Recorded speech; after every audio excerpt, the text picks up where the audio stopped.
Hello guys and welcome back to a new video. Today I'm with a brand new Mitsubishi Outlander 2025 model, and in this video I want to show you the new multimedia system, new digital cockpit, so you know what to expect if you want to buy this car, or if you want to see it before, or if you want to see how to go through this multimedia system. Anyway, let me turn around the camera. And first of all, very important, the visibility from the driver point of view. It's very good. Why it's very good? Because it has this round steering wheel and you have a very good view through the steering wheel. It's pretty big, so it's perfectly visibility right here into digital screen. I will show you in a second. Also good visibility on the right side to the multimedia system, a 12.3-inch screen, which is really big. The only thing that I wish to do on this screen is to tilt it a little bit to the driver, but otherwise it's very good. Plus it has another head-up display directly on the windshield, a head-up display where you can add different information. The car will add like the navigation when you set a destination, for example, and it shows you also the lane assist. It's really useful and it's very nice integrated into the screen there, so it's blind very well directly onto the windshield. And of course a little bit higher because I have the top of the range version. We have this camera, and the camera basically it's inside in the back there in the middle, you can see it, and it's kind of reflecting and projecting right here the image on this screen, where you can change different settings like brightness, up and down, left and right, rotate it, indication, dimming mirror, and the language. And it's very cool. You can switch it between normal mirror or camera. It's really cool and useful for those type of big cars. Anyway, let's start with the multimedia screen. You can also customize it from those buttons around here. The cool part is that it's very customizable. It's a very nice screen, great resolution, great colors. Even in the sunny day, you can see it very clear.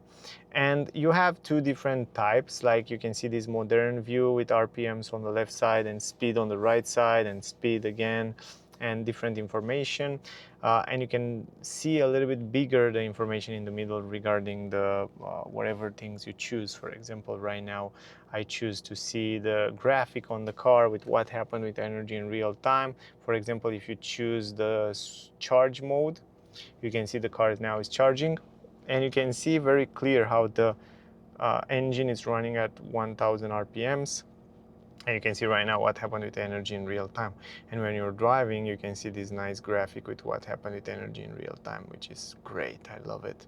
And here you see drive battery temperature, you see the tire pressure, you see the super all-wheel control. That shows you in real time when you're driving what happened with the power, to which wheels it goes, and this is also cool. You can switch also to see the consumption and information about consumption in different views here, which is great. You can see also the media right here. So if you want to see the media, you can see it on the screen. And then you have another settings around here where you can see what happened around the car when you activate the adaptive cruise control, and safety features. You can see right here on these images what's going on. And then the media, and here is the map. For example, if you set a destination on the map, but first, very important, you have to set a destination on the map. So let's set one just like that, the gas station. And after you set the destination, you can see the full map on the screen, but only when you set the destination you can see the map. Otherwise it's not going to show you the map, which is great, but it's fantastic that you can see it on the screen as well.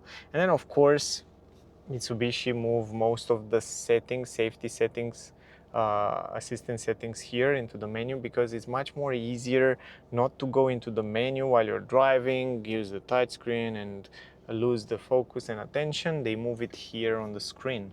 So here you can switch between traction control, you can switch between different driving modes like lane assist, like blind spot, like emergency brake, you have traffic assist, sign assist, you have speed limiter, parking sensors, rear cross traffic alert, driving monitoring, all those safety features. You have it here, and it's much more convenient than going into the multimedia screen and losing time. And you can switch from here. For example, personal display, you can choose what you like to see on the left side. I find the fuel economy is the best. Head-up display, you can customize from here. You can adjust the head-up display higher, lower, however you want, which is also very convenient and easy to do.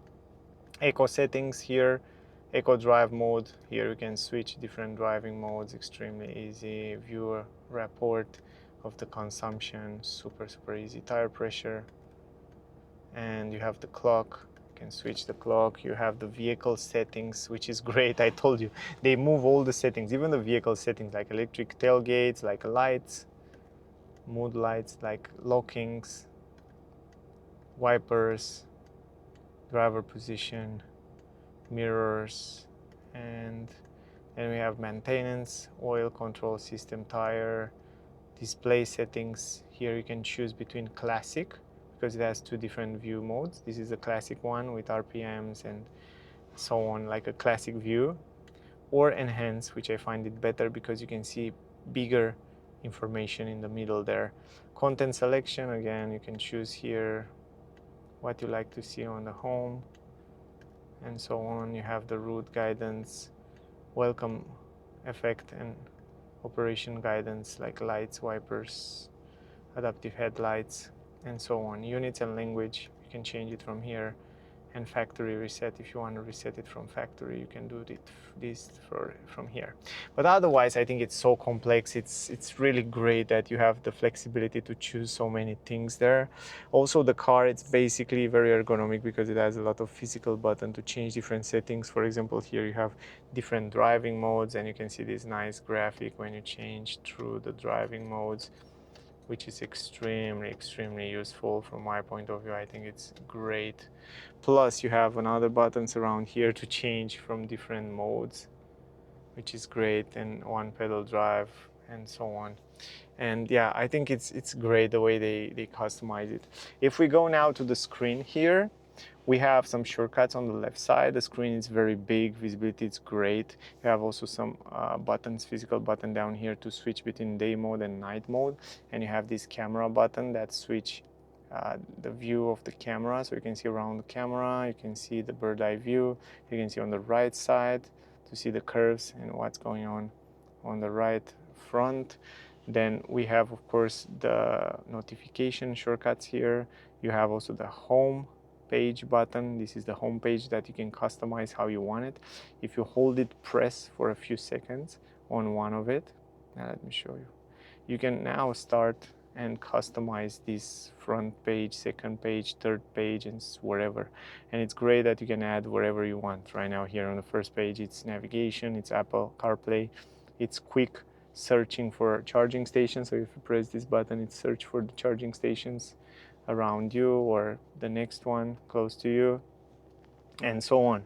And if you go to the second page, you have like connection to the phone, you have the guest, you can create your own username so you can save all the settings. You have the apps, Mitsubishi Connect, and connection, by the way. Plus you have the drive range, which shows you how many energy you still have in the battery and the total range.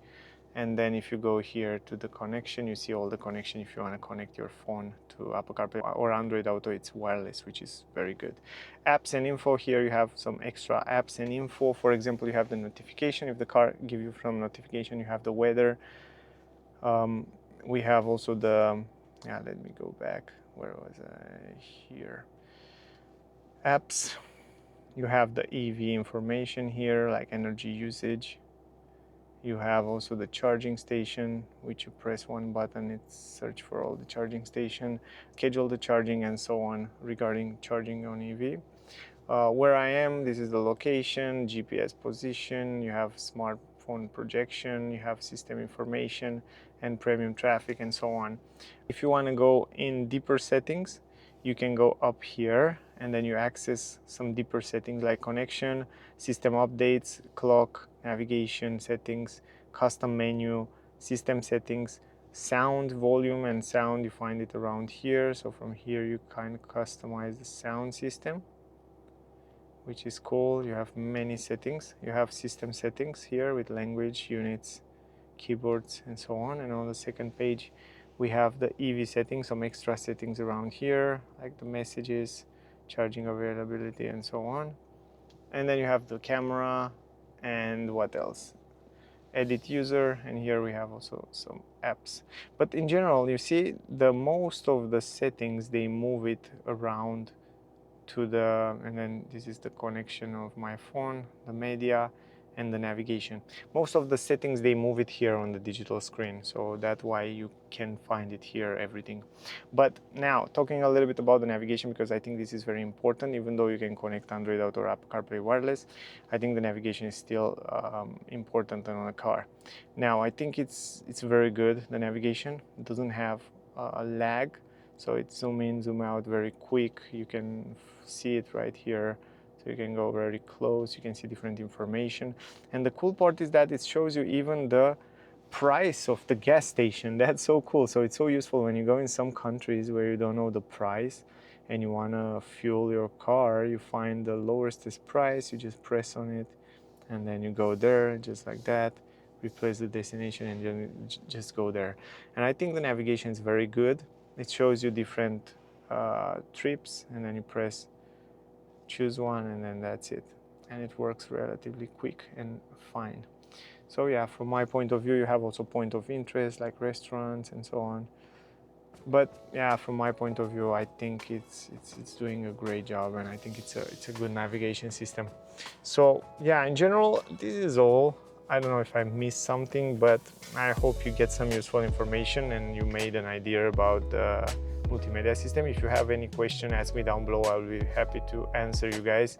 Thank you very much to all of you that are watching my videos. Don't forget to like, share, subscribe. Stay safe, and we'll see you soon in the next one. Bye guys.